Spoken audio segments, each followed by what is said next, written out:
오늘 이 새벽에 우리에게 주신 하나님의 말씀은 마가복음 15장 33절에서부터 47절까지의 말씀, 우리 다 같이 한 목소리로 함께 봉독하시겠습니다. 시작. 제6시가 되매 온 땅에 어둠이 임하여 제9시까지 계속하더니 제9시에 예수께서 크게 소리 지르시되 엘리 엘리 라마 사박다니 하시니, 이를 번역하면 나의 하나님 나의 하나님 어찌하여 나를 버리셨나이까 하는 뜻이라. 곁에 섰던 자 중에 어떤 이들이 듣고 이르되 보라, 엘리야를 부른다 하고, 한 사람이 달려가서 해면에 신 포도주를 적시어 갈대에 끼워 마시게 하고 이르되 가만두라, 엘리야가 와서 그를 내려주나 보자 하더라. 예수께서 큰 소리를 지르시고 숨지시니라. 이에 성소 휘장이 위로부터 아래까지 찢어져 둘이 되니라. 예수를 향하여 섰던 백부장이 그렇게 숨지심을 보고 이르되 이 사람은 진실로 하나님의 아들이었도다 하더라.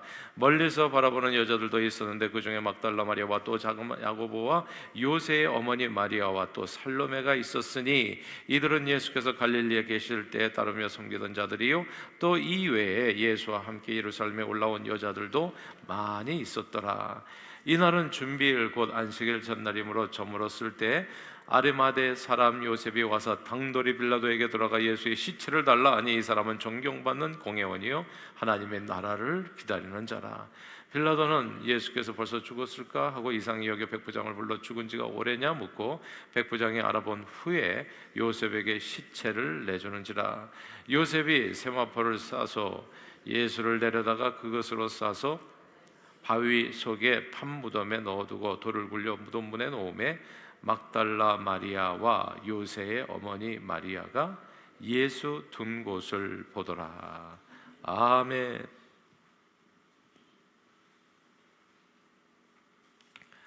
오래전에 터키 비전십을 갔었을 때 터키는 완전한 이슬람 국가였습니다. 야, 숨이 막히는 곳이더라고요. 99.8%? 거의 100%가. 근데 터키가 그래도 유럽연합에 들어오려고도 하고 여러 가지 그런 경제적인 시도들이 있어가지고 좀 그래도 오픈된 국가가 아니었을까 생각하는데 전혀 그렇지 않았습니다. 복음에 대해서는, 기독교에 대해서는 전적으로 폐쇄된 국가여서 대놓고 복음을 전하기가 어려워서 터키 거주 선교사님들은 대개가 뱀이라고 하잖아요. 비즈니스 애즈 미션이라고, 비즈니스를 통해서 거점을 마련하고 삶으로 복음을 전하고 있었습니다. 그러니까 복음이 전해지는 속도가 진짜 지지부진한 거예요. 정부에서 그냥 이렇게 호의적인 것이 아니라 폐쇄적이다 보니까 모든 정부 관료들뿐만이 아니라 그리고 백성들 자체의 분위기가 그렇다 보니까 복음이 전해진다는 것은 참으로 어려운 일이었습니다. 그런데 그렇게 완전히 폐쇄된 국가인 터키도 조금씩 기독교의 문이 열리게 되었죠. 오늘날에도 여전히 기독교인들에 대한 박해는 계속되고 있지만, 그래도 과거하고는 비교할 수 없이 그 기독교 복음의 문이 많이 열린 모습을 이제 보게 됩니다. 이제 터키가 아니라 오늘날은 튀르기예잖아요. 이 튀르기예에 기독교인들에 대한 이미지가 변하게 된 극단적인 사건이 좀 오래됐습니다만 지난 2007년 4월에 있었습니다. 터키 동부 말라티아에서 사역을 하고 있었던 독일인 틸만 선교사님과 그리고 네자티 교회 지도자죠, 이제 터키인, 그리고 우르 형제가, 이 세 사람이 무참하게 칼에 찔려 잔인하게 살해당하는 일이 있었습니다.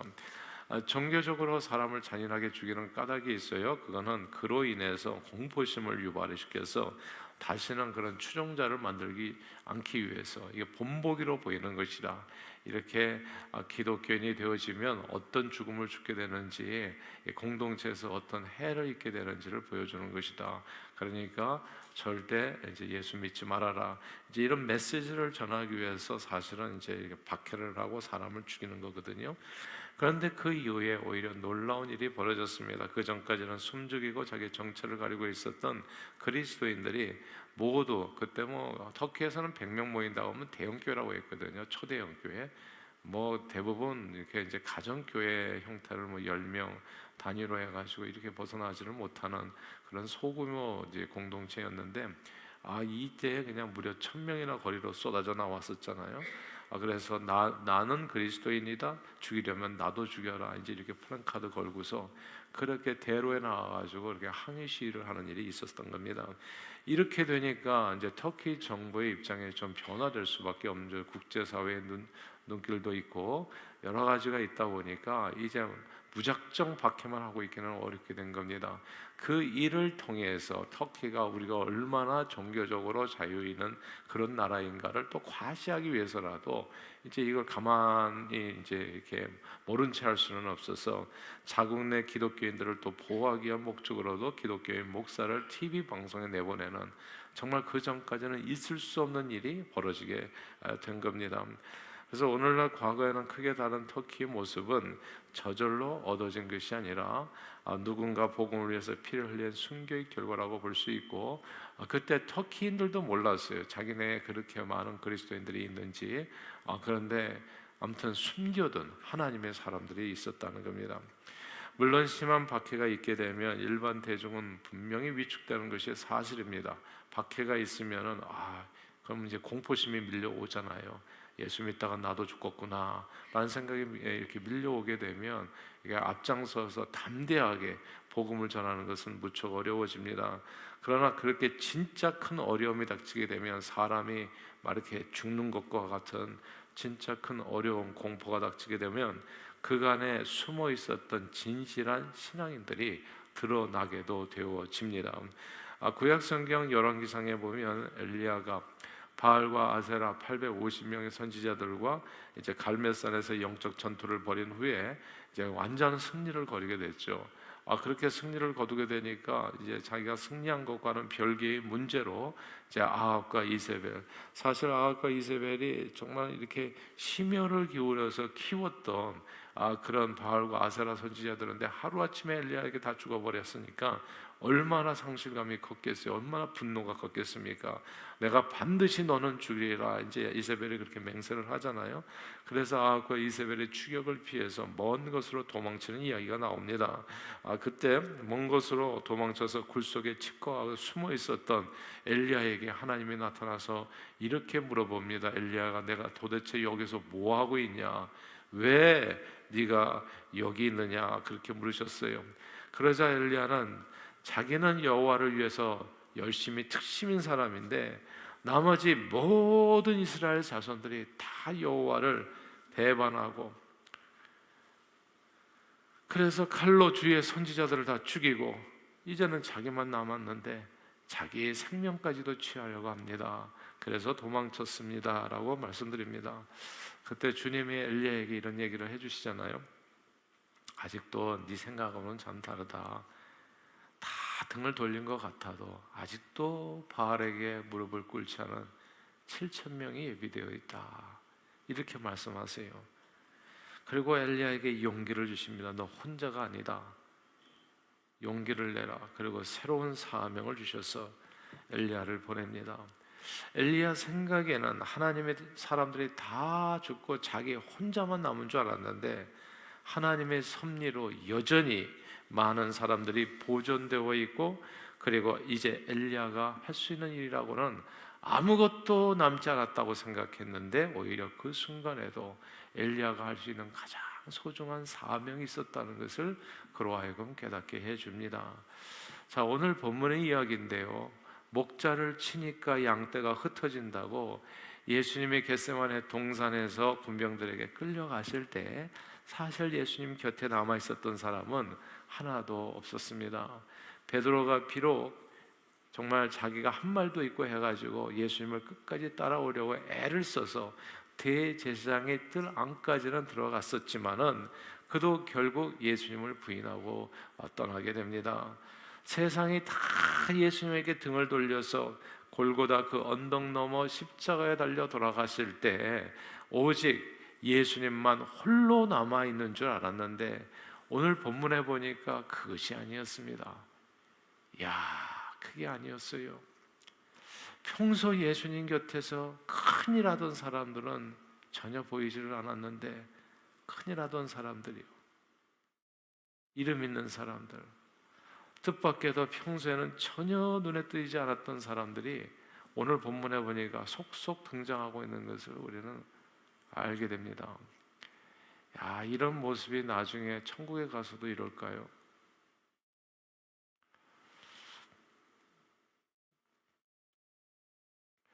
이름 있는 사람들, 이 땅에서도 정말 예수 잘 믿는다고 이렇게 보이는 사람들 많잖아요. 제가 어느 순간서부터 야, 이름 나는 게 이게 무서운 일이구나라는 것을 알았어요. 베안냐인조 빌바 도마야다시가 이름 있는 사람들이 없잖아요. 지금 오늘 본문에.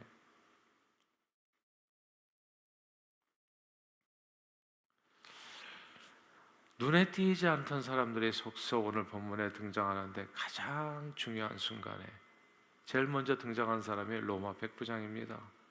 예수님의 십자가 처형을 주도했던 인물이었죠. 그런 예수님의 숭고한 죽음의심 앞에서 감전된 것처럼 하나님의 은혜를 잊게 됩니다. 갑자기. 그리고 이 예수님을 하나님의 아들이라고 고백하며 즉시 그리스도인이 되죠. 로마 백부장은 로마 군대 체제에서 가장 로마 황제에 대한 충성심이 뛰어나고 지혜와 용기와 지도력이 있는 인물입니다. 쉽게 좌고우면하는 사람이 아니죠.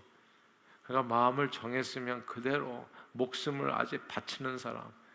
그래서 로마 군대가 그렇게 강할 수 있었던 이유가 사실 이 로마 백부장 때문이거든요.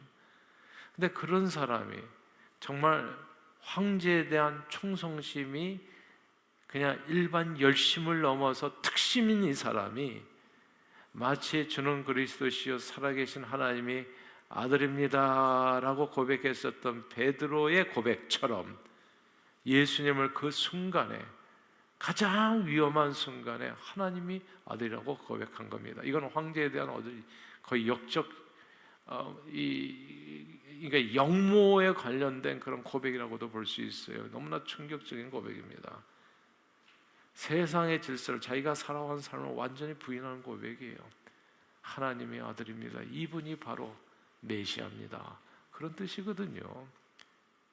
예수가 정말 하나님의 아들이요 주요 그리스도이십니다 라는 고백을 이 로마 백부장이 하고 있는 거예요. 정말 두렵고 떨리는 것은 이 땅에서, 그래서 교회에서도요 목소리를 너무 크게 하지 마세요. 화가 나시더라도 1절만 하시고 제발 2절 3절 이어가지 마십시오. 어쩌면 그대가 주인공이 아닐 수도 있어요. 정말 위기의 순간에 드러나는 사람들이 또 따로 있는 거예요. 정말 하나님의 역사가 가장 나타나는 그 순간에, 가장 필요로 하는 그 순간에 숨어 있었던 다른 사람들이 있는 거예요. 하나님께서 예비한. 그리고 또 이 감추어진 사람들 중에 오늘 본문에 보니까 또 여인들이 있었습니다. 예수님의 십자가에 달리는 모습을 멀리서 바라온 여인들이 있었는데 우리가 그 이름을 몇 명은 알아요. 막달라 마리아, 또 작은 야고보와 요새의 어머니 마리아. 근데 그 외에도 이름을 밝히지 않은 많은 여인들이 있었다고 오늘 성경은 이야기합니다. 이름 없는 많은 여인들. 오늘 본문 41절의 말씀인데요. 우리 41절은 함께 읽어보십시다. 시작. 이들은 예수께서 갈릴리에 계실 때에 따르던 섬기던 자들이며 또 이 외에 예수와 함께 예루살렘에 올라온 여자들도 많이 있었더라. 아멘. 또 이 외에 예수와 함께 예루살렘에 올라온 여자들도 많이 있었다. 이 구절을 주목해야 됩니다.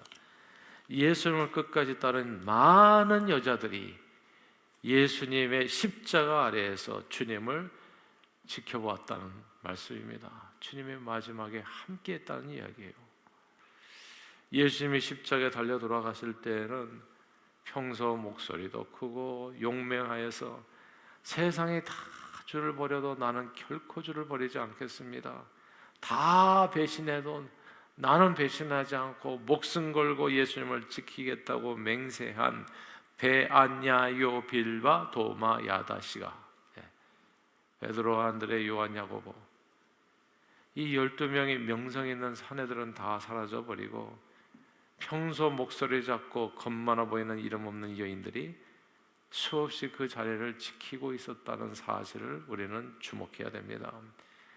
그러므로 예수님은 홀로 외롭게 십자가 달려 돌아가신 것이 아니라 하나님께서 죽으심과 장례를 예비한 많은 사람들 속에서 소천하신 거예요. 이 속에 저와 여러분들이 계실 수 있을까요? 이 안에 저와 여러분들의 이름이 있을 수 있을까요? 이 이름 없는 사람들 속에.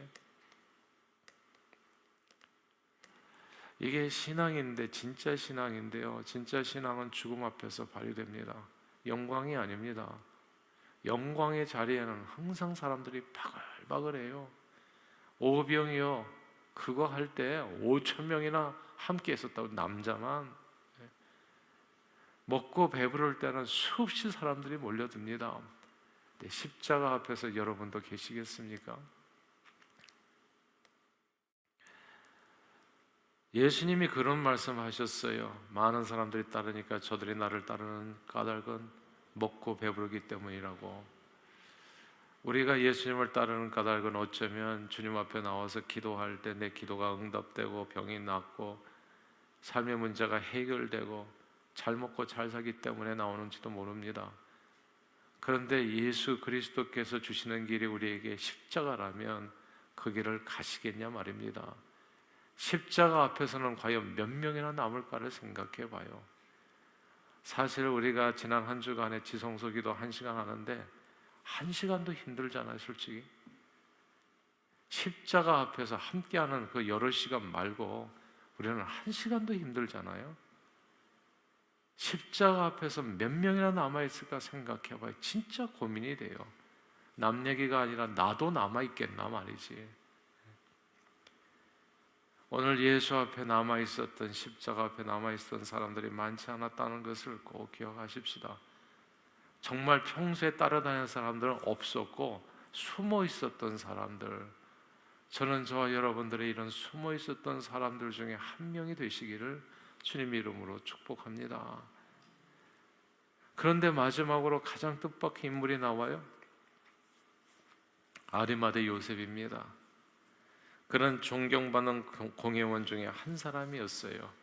그리고 어쩌면 이 사람이야말로 가장 감추어진 인물이었습니다.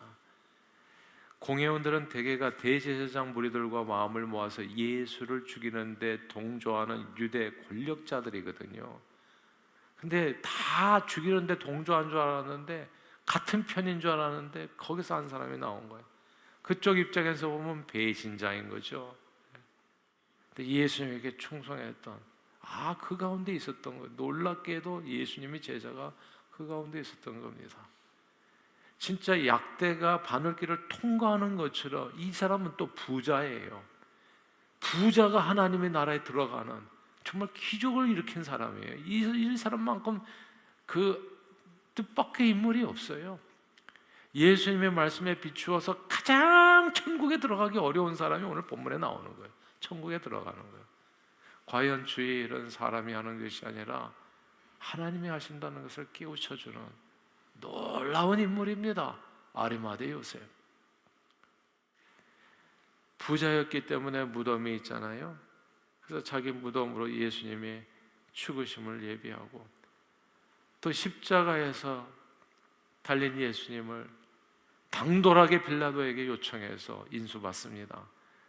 정말 아리마대 요셉이 아니었다면 어떻게 됐을까? 보통 이렇게 범죄자로 죽게 되면 이제 그 흰놈의 골짜기에다가, 죽음의 골짜기로 내버리거든요. 시체를 갖다 버리는 거예요. 그럼 까마귀 밥이 되는 겁니다. 근데 이 까마귀 밥이 되기 전에 누군가 그 시체를 인수하는데, 그 누가 나가서 시체를 인수하겠습니까? 보통 사람들이 나가면 너 누구냐 하고 빌라도가 말상대도 안 해줄 거예요. 근데 이 사람이 존경받는 공회원이거든요. 유대인 권력자 중에 한 사람이거든요. 함부로 대할 수 없는 사람이거든요. 오늘날로 말하자면 무슨 장관이나 국회의원 같은 사람이에요. 함부로 말하기 어려운 사람이에요. 빌라도도 감히 그가 하는 얘기를 갖다 무시하기 어려운 사람이에요.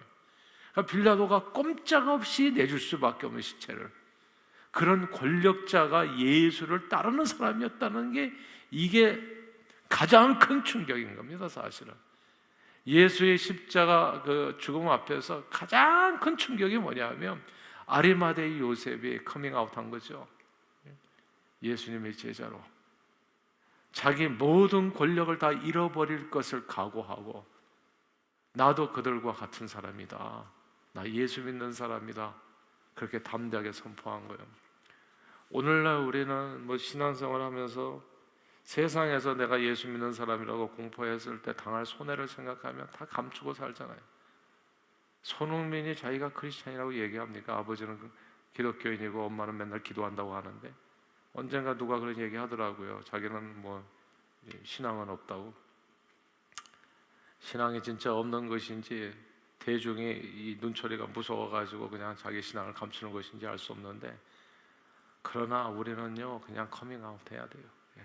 나 예수 믿는 사람입니다. 언제든지 가장 위기 순간에, 가장 손해볼 수 있고 가장 모든 것을 잃을 수 있는 순간에 저는 저와 여러분들의 이런 담대함이 있게 되기를 바라요. 뭐가 두려워서 자기 신분을 감추겠습니까? 오늘날 세상에서요 신분 감추고 사는 기독교인이 적지 않아요. 세상 사람들이 기독교를 이렇게 본다 저렇게 본다, 기독교인이라고 하면 관계가 멀어진다. 그 관계가 뭐가 그렇게 중요하냐고요 도대체. 이 세상에서 그 일불 먹고 사는 게 그게 뭐가 그렇게 중요하냐고요. 예수 십자가 앞에 우리가 좀 달라져야 되지 않겠어요? 그냥 다 보면 돈과 명예와 인기예요. 아직도 세상 눈치 보고 사는 사람들이 그리 많은 거예요. 십자가 앞에서는 다 떠나는 거예요. 저는 저와 여러분들이 언제든지 I am Christian, 내 안에 그리스도가 있습니다, 나는 예수를 믿습니다, 커밍아웃이 아니라 그렇게 선포하며 살 수 있어요. 온몸으로 누가 봐도. 세상 사람 날 부러워하지 않아도 나도 역시 세상 부럽지 않고 예수 믿는 것이 가장 큰 영광이요 기쁨이요, 그리고 여러분에게 즐거움과 축복이 되기를 주 이름으로 축원합니다. 지금 아리마대 요셉의 고백이 그런 고백이었다는 거예요.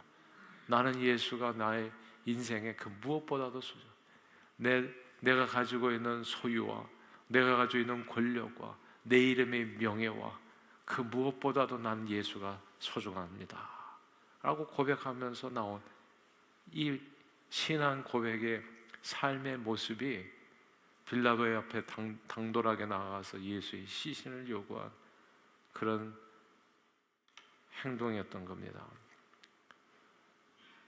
하나님께서는 마치 엘리야 시대에 바알에게 무릎 꿇지 않은 7,000명을 예비하시던 제자들이 다 떠난, 이름 있는 사람이 떠난 그 자리에 주님의 죽으심과 부활을 위해서 이름 모를 수많은 그리스도인들을 예비하시고 예수 십자가 보혈의 공로로 세상을 구원하기 위한 하늘 아버지 뜻을 완전히 이루셨습니다. 저는 늘 생각해요. 내가 아니라도 많다, 하나님이 예비한 사람은. 저와 여러분들이 아니더라도 많아요, 세상에. 이게 뭐냐면 내가 이 자리에 있는 것이 특권이라는 것을 꼭 기억하세요. 봉사일을 할 때도 사람들이 부탁하잖아요. 이것 좀 해주세요. 내가 아니더라도 많아요. 그러나 하나님께서 내게 기회를 줬을 뿐이에요. 이 지성소 기도도 마찬가지, 기회를 줬을 뿐이에요. 내가 아니더라도 다 채워서 다 복을 받아요. 그러나 내게 요청을 한 것은 하나님께서 그건 기회였을 뿐이에요. 내가 복 받을 수 있는 기회, 내가 영광의 자리에 이룰 수 있는 기회였다고요. 이 새벽 기도에 초청한 것도 다 기회인 겁니다, 여러분. 그러니까 가끔씩 이렇게 착각에 빠질 때가 있어요. 내가 없으면 세상이 안 돌아가는 것처럼. 내가 없어도 세상은 잘 돌아왔었고 내가 없어도 세상은 잘 갈 겁니다. 그러나 하나님께서 내가 사는 동안에 나를 귀하게 보셔서 봉사할 기회를 준 거고, 선교할 기회를 준 거고, 복음을 전할 기회를 준 거예요. 그 특권을 잃지 않는 저와 여러분들이 되기를 바라요. 기회가 주어졌을 때 못한다 안 한다 이렇게 그러면 다른 사람을 다 채워서 하나님 뜻을 이루십니다. 그리고 그들의 영광을 받게 될 거예요. 이 소중한 자리에 저는 저와 여러분들이 있었으면 해요. 그러나 오늘 예수님의 장례를 담대하게 준비한 사람들에게는 아주 중요한 공통점이 있다는 것을 우리는 보게 돼요. 이게 정말 오늘 중요한 하고 싶은 메시지인데요. 그 말씀이 43절입니다. 43절 읽어볼까요? 시작. 아리마대 사람 요셉이 와서 당돌이 빌라도에게 들어가 예수의 시체를 달라 하니 이 사람은 존경받는 공회원이요 하나님의 나라를 기다리는 자라. 아멘. 여기서 하나님의 나라를 기다리는 자, 이 말씀이 너무 중요합니다. 하나님의 나라를 기다리는 자.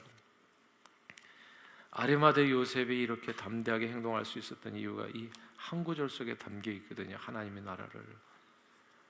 그것은 아리마대 요셉이 이 땅의 명예나 이익이나 권세나 이런 것을 탐하고 그것을 사모하고 그것을 기다렸던 사람이 아니라 그 모든 것을 팔아서 무엇을?